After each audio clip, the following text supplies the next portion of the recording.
সকল ভাই ও বন্ধুরা আমার, আপনারা অনেকেই বলেন টিকটক খারাপ। এই যে দেখেন, ইনু একটা ছোট ভাই টিকটক বানাচ্ছে। তো যা হোক, ওনাদের সাথে মেয়েও দেখা যাচ্ছে। আমি ওনাদের কাছে কিছু কথা জিজ্ঞাসা করব, ওনারা এই টিকটক করে এই জীবনে কি পেয়েছেন। ভাই, এই জীবনে টিকটক করে কি পেয়েছেন? টিকটক করে কিছু পাই নাই, শ্রম দিছি, মাইনা পাইছি। আরেকটা কথা বলি ভাই, একটু শুনেন, ভিডিওটাকে ঠেলা দিয়েন না। মনে করেন এই যে জৈবন একটু ফিরা পাইছি, এই টিকটক নাইমে আসুর পাকাই নেই, টেনশন মুক্ত।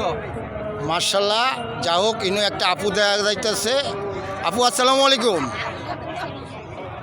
আপনার জীবনে টিকটক করে কি সফলতা পেয়েছেন? টিকটক করেন না। উনি যা বলছে তাই। তো অনেক দর্শক আছে, এই যে দেখেন, আসলে ওনাদের টিকটক দেখতেছে। দেখেন অবস্থাটা। আসলে টিকটক এমনই একটা জিনিস, খুবই আনন্দের জিনিস। আসলে আমরা অনেকে টিকটক ফাউল মনে করি। ভাই, এটা ফাউল মনে করা যাবে না। টিকটক একটা মনের খোরাক। টিকটক করি, বিনোদন করি। আপনারা বিনোদন দেওয়ার জন্য বা নেওয়ার জন্য, একটা গভীরতা মানুষকে হাসাতে গেলে অনেক রাব ব্যাপার।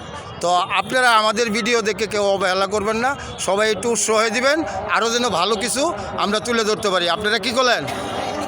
ঠিক ঠিক ঠিক ঠিক, সবাই এই ভিডিওটা লাইক করবেন। এই যে দেখেন,